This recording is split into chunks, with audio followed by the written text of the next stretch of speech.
कमैले बड़ा कुछ न ले जाइबा, खाली हाथ आइल बड़ा खाली हाथ जाइबा।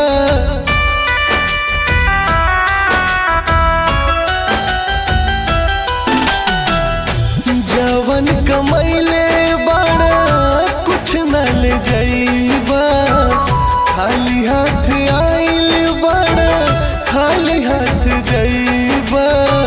काहे खातिर करेला लड़ाई हो ये भाई हो, धन सब आने कोई खाए हे भाई, धन सब आने कोई खाए।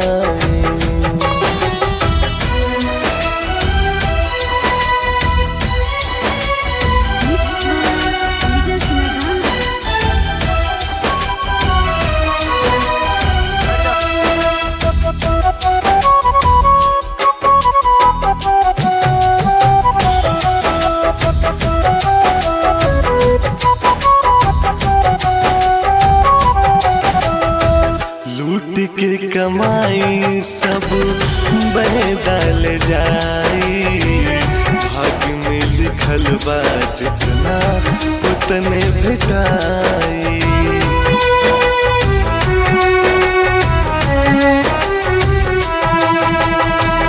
लूट के कमाई सब बहदाल जाई, भाग्य में लिखल बा जितना उतने भेटाई।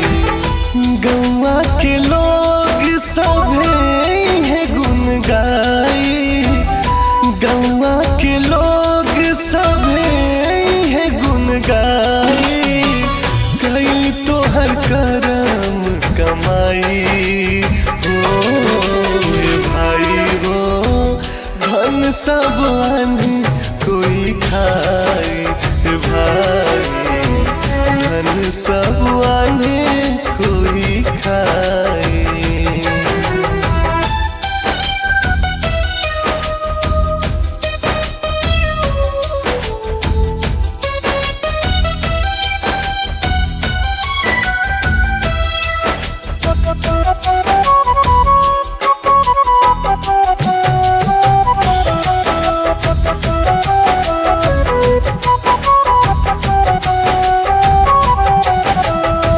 नाही कोई हित बाटे नाही कोई मीत हो, स्वार्थ में भरल दुनिया दिखावटी बा प्रीत हो।